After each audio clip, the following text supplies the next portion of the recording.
The other day, as I was putting the wraps on 2022 and shoving it into the closet with the rest of the used-up years, I was going over my yearly completed reading list and realized I had once again drifted into quick little reads that didn't take up much of my time or attention as the year went on. I always start out my reading year with big, heavy books that cover weighty subjects and usually have some deeper merit to their reading. However, by mid-June, I'm usually prepared to forego such books and read, or indeed reread, anything that comes to hand and promises not to suck me in too deeply and distract me from other things I need to do. Which is what really sort of momentous reads will do. I'll zero in on completing them to the exclusion of virtually everything else, which is not great if you have podcasts to write. Be that as it may, as the fullness of the year approached once more, I find my reading list turned more and more to the lightweight novel, just as it seems to do every year. A quick, breezy read of usually very little consequence that can be picked up and put down more or less at a whim. Sometimes it hardly even matters if I finish the first such book before picking up a second or even third just like it. It's not uncommon that I have 3 or 4 books on the go as the year approaches its end. Which is not to say that any of these books are frivolous little nothings, hardly worth the effort. Each has its place and time, and more than once, they've led to interesting episodes of this show.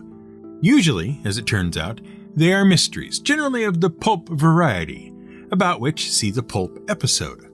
Fun little reads with just enough there to keep you interested. The thing is, if you read a fair few mysteries and more or less pay attention as you go along, it isn't long before you get the idea that you could write your own and probably do better than the original author. At least in your head, it seems so. Many people attempt it, but few manage to make something of themselves. Not many, but a few. Of course, if you play role-playing games, it isn't long before you run up against the really big problem reading mysteries brings about, which is that you think you can write a mystery for your players to partake in.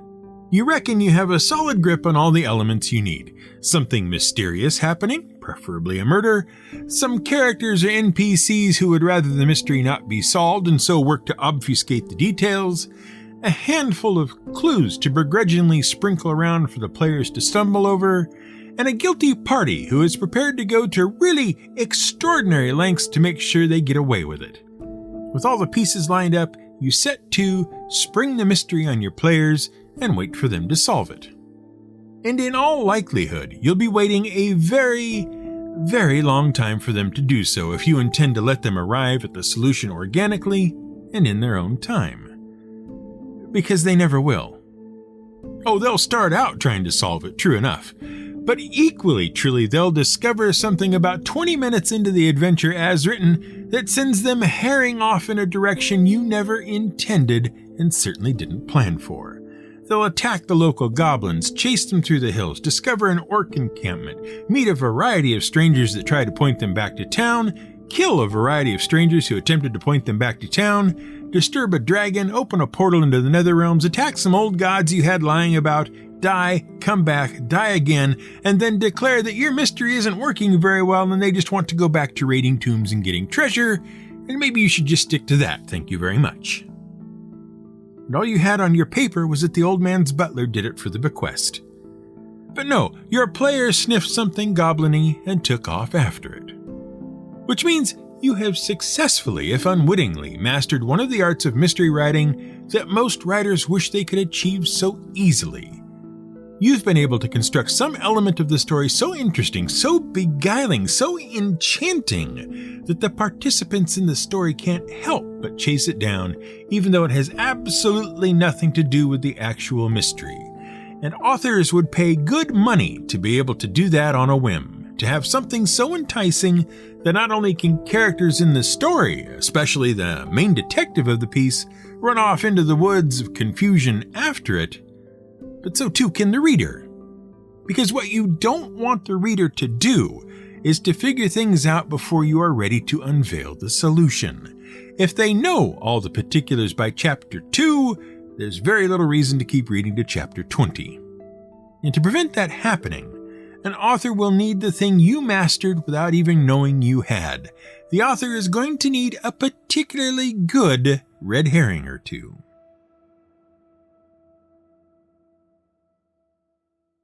This is GM Word of the Week, and I'm Fiddleback. You might think, given the usual track record around here, that I'm about to tell you you've been using the phrase red herring all wrong. Not true. As long as you've been using it to mean something that distracts attention from the real issue, you're spot on. That's Webster's definition, and definitely not something I'm about to argue with. It says so right there. From the practice of drawing a red herring across a trail to confuse hunting dogs, something that distracts attention from the real issue. And so, you see, you've been using it correct. Oh dear. Well, that's not right at all. No. They, the people at Webster's, they've got it wrong. This won't do at all. The problem is, in order to sort this out, you have to go all the way back to a man named William Cobbett, who was, unfortunately, not a particularly nice man by our standards today. Sure, in his day, which is to say the late 17 and early 1800s, he was probably well regarded in his own circles, but outside those circles, he was very problematic indeed. Cobbett was born in England in 1763 in a place called Farnham, Surrey. He spent most of his time working on the family farm, even at a very young age, and gradually took on more responsible positions as a farm laborer and gardener. Then, in 1783, he went to London, worked as a clerk for a few months, and then joined the army. During his time in the military, he sailed to Nova Scotia before returning to England in 1791. He was discharged and then married. And so far, so good. Except that he hadn't had a very good time in the army. He'd been particularly displeased with the officers he'd met. He suspected most of them were corrupt in one way or another, and set about gathering evidence against them. And when he laid charges against the officers, he was soundly ignored. Not being satisfied with that turn of events, he decided to make himself unignorable and published The Soldier's Friend in 1792, in which he complained about the low pay and harsh treatment of his fellow enlisted men by the officers in charge of them. Which made him no friends at all, and seeing that he was likely to face charges himself as a form of revenge, he took his family off to France before he could be thrown in jail. Which would have been just fine had the French not suddenly decided to have a revolution at just about the same time. Seeing no other recourse, he shortly thereafter set sail for the United States in September of that year. Once settled in the U.S., he took up teaching English to Frenchmen and accidentally became a political writer. One of his French students detested the English and felt that world events at the time, the recent end of the American Revolution and the beginning of the French Revolution, meant that Britain was on the outs, and he couldn't be more pleased. Cobbett, being an Englishman, took exception and decided that the thing to do was to publish another little pamphlet, this time on the theme of how wonderful England really was and why everyone else more or less sucked. Still living in America to avoid British prosecution, Cobbett continued to write about a wide variety of subjects, including why the pro-French American Democratic Party was bad, including Thomas Jefferson, why the Federalists under Alexander Hamilton were peachy keen fine, and oh, by the way, this guy Chalmers, who wrote a biography of Thomas Paine but made it really clear he didn't like him because he's a no-good badnik, he's pretty great too. And here are my additional notes on why Paine is, such a pain.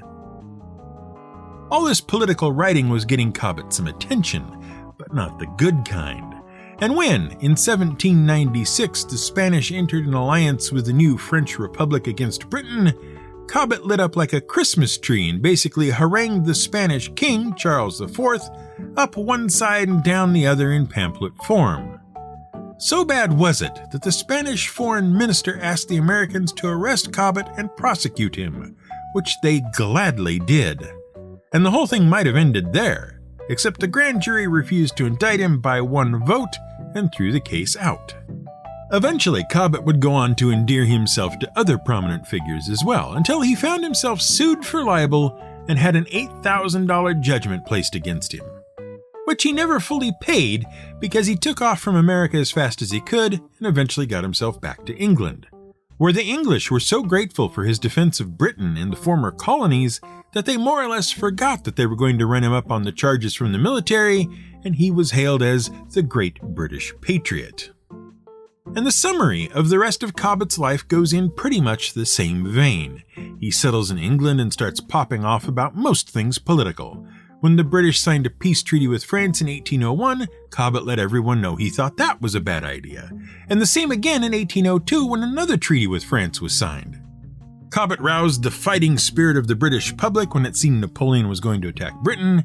He complained vociferously when the evangelical movement in Britain thought that maybe the so-called sports of bull baiting, boxing, wrestling, and racing ought to be banned and replaced with a bit of church-going and hymn-singing on Sunday, because he thought it would make the male population of Britain thin and dissolute.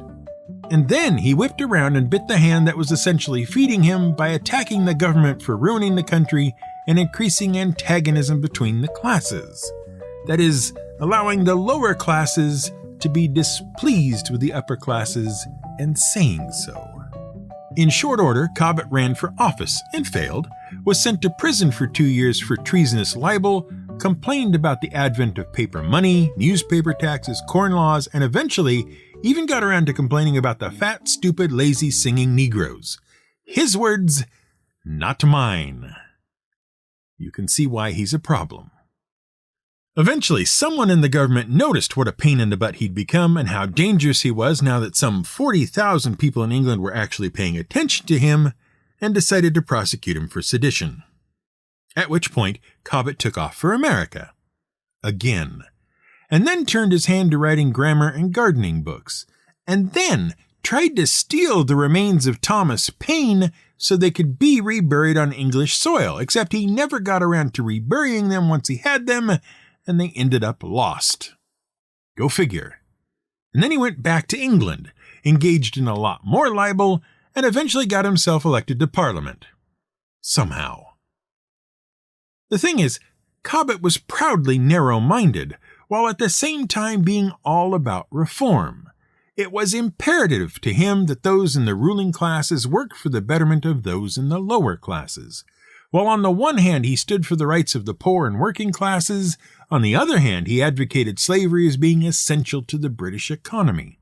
He wrote books about rides through the charming English countryside and the growing of trees, and then wrote pamphlets and tracts about how no one really cared about or observed the Slave Trade Act of 1807, while also defending the rights of workers to unionize until the Combination Act, which prohibited it, was finally repealed.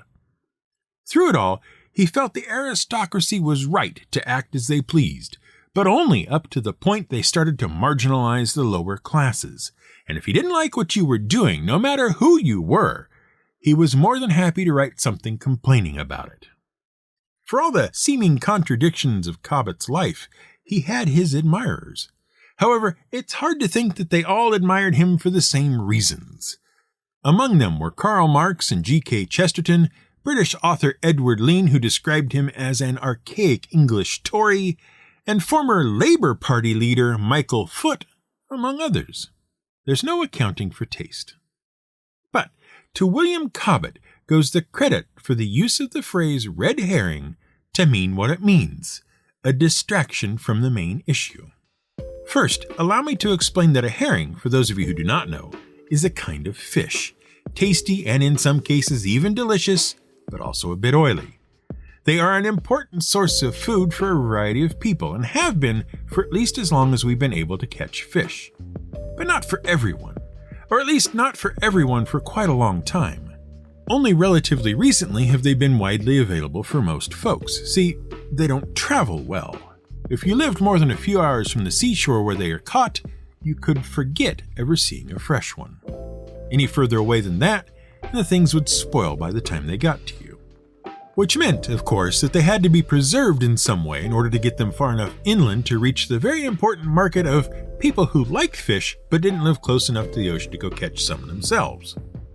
There were basically 3 ways to do this way back when. The first was salting. The idea was to take some food, usually meat or fish, though you can do it to vegetables too, cover it in a layer of salt and let it sit while the salt did its magic. The magic being that salt will essentially suck the moisture out of anything it comes in contact with, and the more salt there is, the more moisture it removes, including the moisture contained in the cells of various bacteria, fungi, and other organisms that might make you sick. Without moisture, the pathogens die, and your food has a much harder time spoiling, and in turn making you sick. To prepare the food preserved by salting, you generally have to remove all the salt first, and then it's probably a good idea to soak the food in something for a time to sort of rehydrate it and make it taste like not salt. Though there are recipes that call for various fish and fowl encased in salt during cooking. Brining is like salting, except that the salt is often dissolved in liquid and mixed with other ingredients to enhance flavor and improve tenderness. Especially important because salting tends to toughen whatever food it is used on as it dries out. Brining was one solution to that problem, and once people got the hang of it, they could expand it into other methods as well. Pickling is essentially a form of brining, as is marinating. The difference being mostly in what is being preserved, how long the process goes on, and whether the goal is to flavor, preserve, or tenderize. Marinating takes anything from a few minutes to a few hours and is intended to add flavor to meats while also tenderizing it thanks to a high acid content. Pickling is for vegetables, some fruits, and a few select proteins, and usually occurs over the course of days and months with the goal of preserving and improving flavor as the food ferments. The final method is smoking, and it may be the oldest of the 3 methods, dating as far back as at least the Paleolithic. It's pretty easy to see why, especially given the ease with which this method could be discovered purely accidentally. What you do is take your meat or fish and leave it hanging up in the rafters somewhere to keep it off the ground and away from the animals. Meanwhile, you and Grunkita and the little grunklings go about your day cooking and staying warm with your brand new indoor, or even in-cave, fire. The latest innovation and the envy of all the other Paleolithics in your neck of the woods. And as you work not to freeze to death and keep the fire going, it produces a certain amount of smoke which you may or may not have worked out how to vent from your domicile yet. Smoke rises, being hotter than the surrounding air and less dense, and slowly, very slowly, begins cooking all that hanging foodstuff in your rafters. When you and your family finally get hungry enough and take down that salmon that's been up there for a week or more, you discover that not only has it not rotted away as you expected it to, it's actually extremely delicious and you would certainly not mind having more of it. That's what all the fuss has been about, because frankly, there is no such animal as a red herring. But if prepared and smoked properly, a herring will become red as the meat dries and takes on flavor.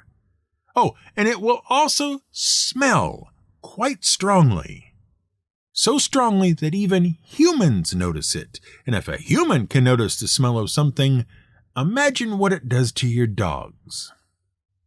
And so we come back around, at last, to the place we really wanted to be. See, in Cobbett's political register, he happened to take exception in February of 1807 to reports in other papers that had raced across England, declaring that Napoleon was defeated and much should be done to celebrate. With gleeful abandon, it seems, these other, lesser papers had simply picked up a rumor and run with it, treating it as if it had actually been true instead of what it was, a nasty, untrue rumor with no basis in fact. By the weekend, the real news had come through that Napoleon was still at war, thank you very much, and England was no closer to winning. Well, Cobbett was having none of it, and wasn't afraid, naturally, to say so, and in taking the other papers to task for their shoddy reporting and poor fact-checking, he illustrated his point with a little story. In the story, Cobbett claimed that as a boy, he had on occasion needed to distract dogs out hunting hare, and that the method he would use was to drag a red herring across the scent trail of the hare, and in so doing cause the dogs to veer off course after the herring scent rather than the hare. Much like the press had been led off the trail of reporting on important domestic matters by the false story of Napoleon's defeat, saying it was a mere transitory effect of the political red herring, for on the Saturday the scent became as cold as a stone. It was a story and a phrase so apropos at the time and so often repeated by Cobbett afterward that the idea of the red herring as we understand it today sort of took hold and entered the public lexicon, sticking with us ever since. And, according to Webster's Dictionary, the Oxford English Dictionary, Brewer's Dictionary of Phrase and Fable, and several other authoritative sources, that is the true origin of the phrase red herring as used to mean a distraction from the important issue at hand. And so, that's where it has been left, by this show and everyone else. What more explanation would you need? All the ground has been covered. William Cobbett told the story, and everyone else picked it up and ran with it. Except something wasn't quite right.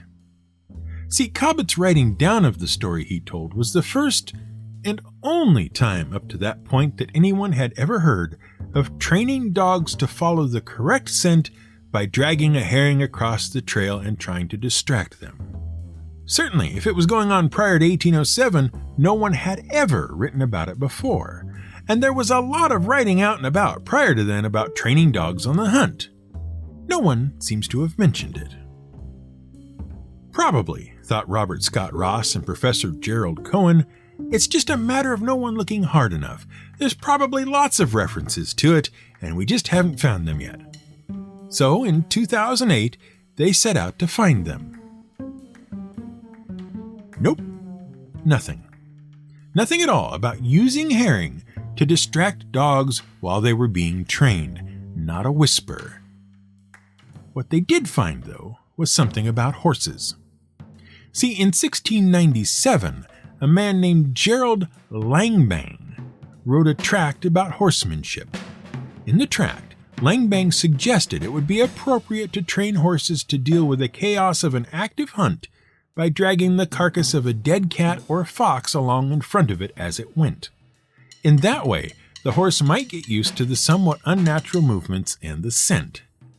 But if you couldn't get one of those, the next best thing would be to tie a red herring to a string and do the same thing, thereby training the horse to follow a trail amid chaos and confusion, not distract the horse from it.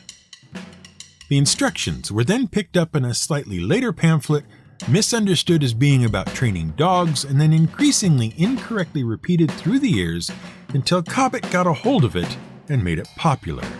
And that's where the figurative use of a red herring really comes from. As for the literal sense, well, Elizabethan writer Thomas Nash did, in 1599, publish a pamphlet in which he mentioned you could use a red herring to lead a dog back onto a scent it had lost. Not as part of training, mind you, just a sort of 16th century life hack. Which might be something to keep in mind the next time your players go wandering far afield from your carefully planned adventure.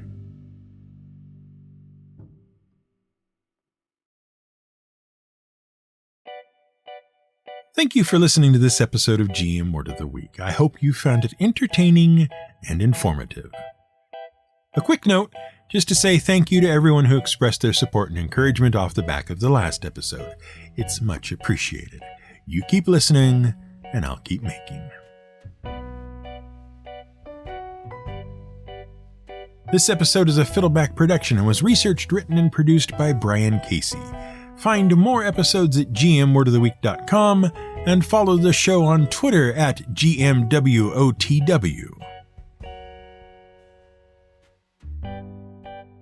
You can help support the show at buymeacoffee.com/fiddleback with both one-time and ongoing pledges. Support keeps the commercials away. Music is provided by Blue Dot Sessions, home of minimalistic acoustic music for production and pleasure. Visit them at sessions.blue.